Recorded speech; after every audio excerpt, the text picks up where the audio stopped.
Hey guys, I'm in my garage right now. I've got a problem with my NPE 240A Navien Tankless Water Heater. And I was able to call the tech support line and get some excellent diagnostics done with them the other day. The issue I had was that when you turn on the water, it would warm right up. But as soon as it reached temperature, it would start cooling back off. So it went from like, I don't know, it was probably a 10 or 15 degree temperature swing. So, you know, it went from being very hot, like to wash pots and pans, down to, I wouldn't even take a shower in this, you know, that kind of cold. So I called the number and he ran me through a couple of things, and I'm not here to create expertise on Navien tankless water heaters.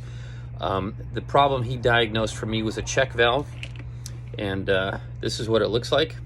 I'm gonna install that, and I figured I'd show a video of it because I don't honestly see anything on YouTube that shows how to do it. I see a lot of maintenance stuff, and I've done that already, the maintenance stuff, but the first thing I wanted to show you is kind of what he had me do on the phone, and I would suggest you do that first just to make sure this is your problem. But if you are experiencing something similar where it gets up to temperature and then it drops, it could be the check valve. It could also be a lot of other things, a shower mixer valve, not calling for enough water. You know, these things are, they've got a lot of moving parts in there internally and a lot of electronics. So let me just show you what he had me do first, okay? So here is I'm gonna show you my water heater here. But before I cut to that, anytime you're working around electricity and water, you wanna make sure to be safe. Turn off the breaker to the unit. That's probably your best bet, or unplug it. I'm gonna show you this just with the front panel turned off, but don't do like I'm doing. I'm just doing this for illustration purposes because I need to show you the display. But be safe and turn the power off when you're doing this, if you're gonna do it.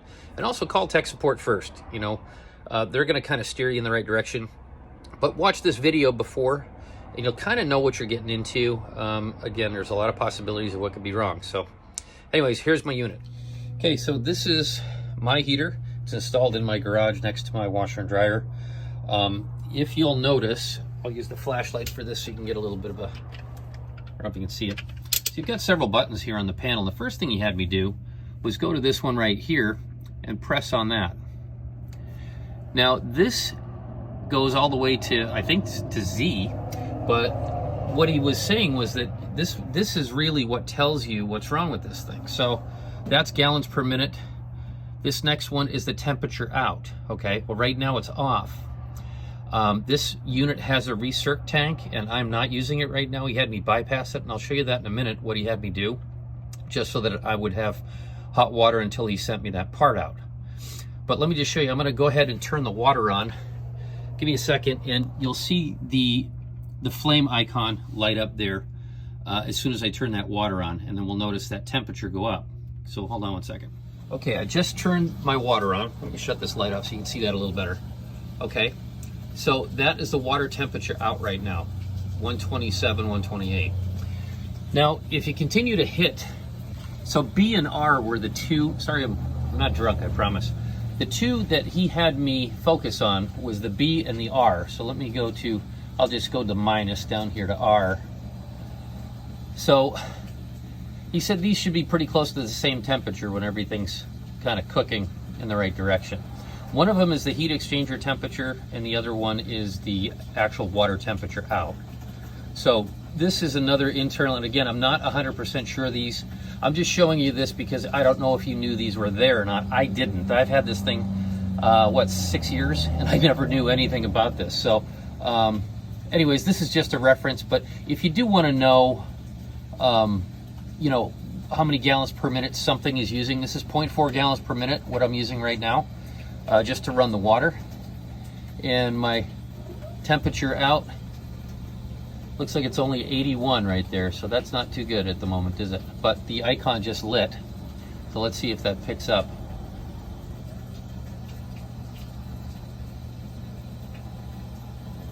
See, I don't have enough water calling for it right now. I just had the faucet barely on, so the pilot went out there. But the benefit of having the tank on is that it actually consistently works at a solid temperature. So Anyways, I'm going to go ahead and take this out, and again, the intent of this video is just to show you how to change that that check valve and how to install this. So the first thing we got to do is we got to take the cover off, and that, if you've never done that, it's 4 screws, boom, boom. There's 2 on the bottom here, 1 down there, and 1 over here. So they're all Phillips head, no big deal, just yank those off. I'm going to shut the water off. I'm going to turn the power off to this, then we're going to drain the water out of it. So stay tuned. Okay, I just took the screws out of this, and one of the other things I did want you to know is if you're in this menu and you want to get out, the bottom button right here is called reset. You just touch that and it goes right back to regular. So I'm going to go ahead and knock this, so that'll be just your regular temperature display that your temperature's locked at. And again, I just didn't have the water running enough to show consistency between B and R. But at any rate, I'm going to go ahead and shut the temperature, or shut the unit off right here. I'm just going to hit the off button. That shuts it down. There's also a switch in here, and there's a cord that, as you probably know, it plugs into the wall. It's just a regular 110, 120 volt plug. So when you take the 4 screws off, there's a little lip right here, and this little unit right here is actually, it's sitting on this bezel. So you have to kind of lift this out. Let me put a little light on that so you can see it. So see how that's got that little notch there? So right in here, that little notch. So you can't just lift up on this, you're gonna catch on that. So you gotta lift up a little bit to move the tab out. And then we'll just lift the lid off right here. Sorry, gotta use both hands. And there the unit is. So what we're looking at here, the part we're gonna replace is right here. This part right there, okay? Side note, what he had me do when he was diagnosing this thing on the phone is he had me turn off my recirc tank. I don't know if you can see, but in here, in the very back, is it's a little, kind of like a ball valve, okay? Right now it's in the 6 o'clock position. It normally rests in the 9 o'clock position, okay?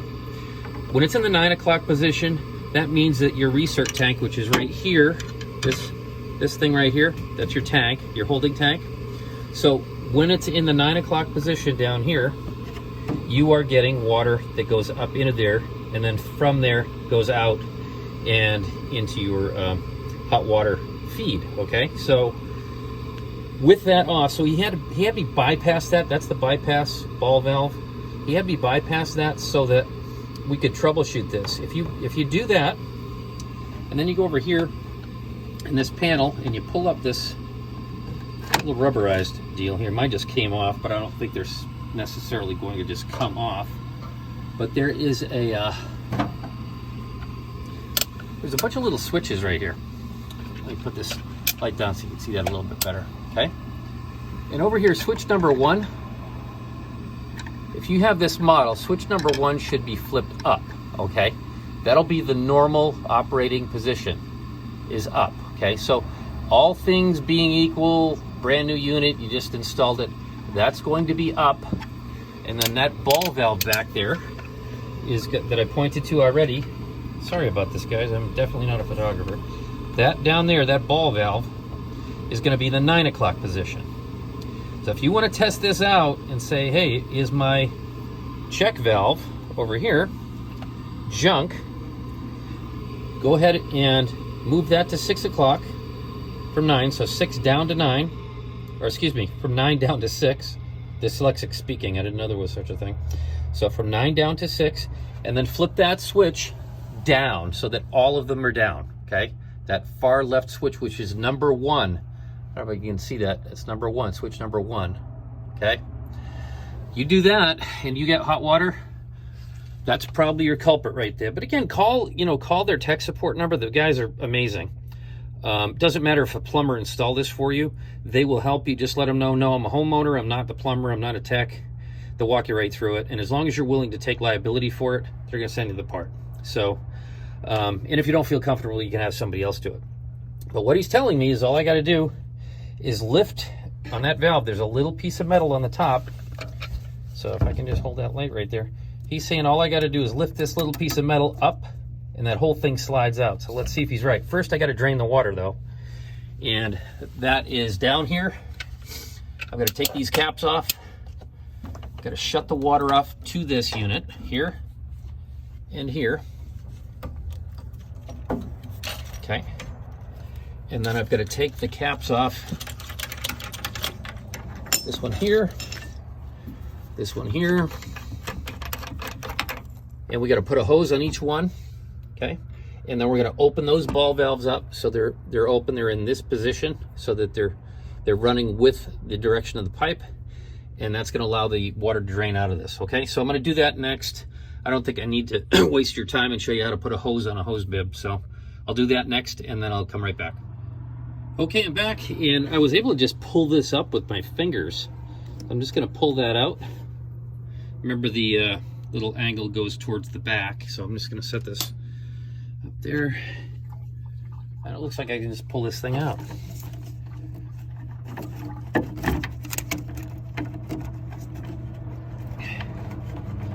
Might need a pair of pliers for that, I guess.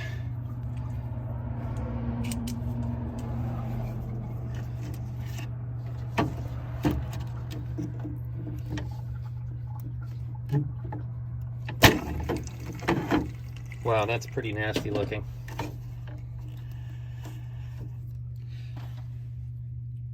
So that must have been my problem right there.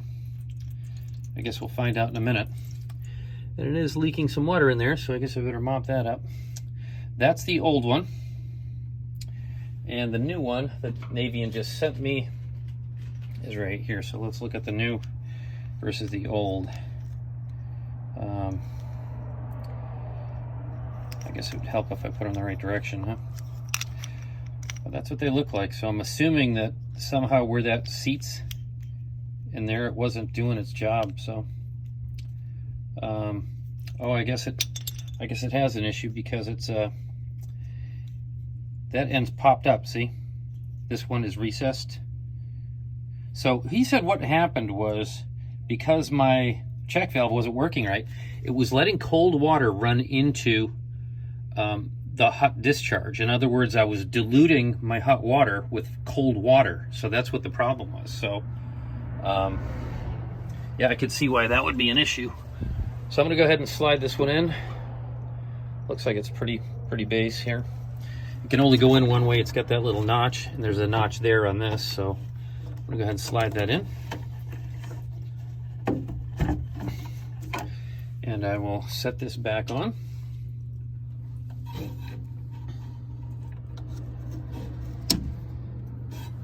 Well, that certainly wasn't like rebuilding a motor, was it? Oh my goodness. Okay, I'm going to clean that up.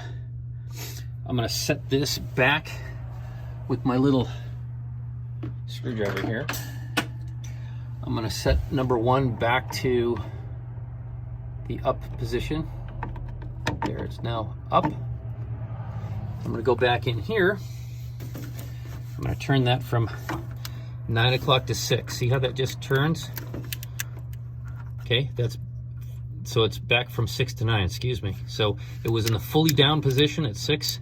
I'm moving it back clockwise to 9. So this technically should be all dialed in for using the recirc tank again. So that deal back there. So let's see if this works, and I'll go ahead and let you know. Okay, so I've got everything back. Obviously I did the switch. I put the rubber thing back on. Our valve over there, our bypass valve is turned, so it's no longer bypassing the tank. I turned these off, turned these on. I put the caps back on, right? You want to do that. Make sure to turn these off before you charge the system with the water again. And I just checked this. So now with this on, here, B at 119. Let's see what we're at with the R. 119. So in other words, the heat exchanger temp and the temp coming out of my hot water outlet is the same exact temperature. This is showing right now that I've got the pilot is lit. Obviously that the gas is flowing.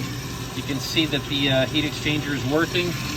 And this little deal here lets you know that that bypass tank is, that switch on number 1 is now in the on position. So it's flipped up, okay? So everything's cool. We can hit the reset. I've got very hot water coming out of the system now. I'm going to go ahead and put the cover back on. reinstall the 4 screws, and we're good to go. So I hope this video helps, and if it does, shoot me a like. That'd be kind of nifty to get. Appreciate you. Bye.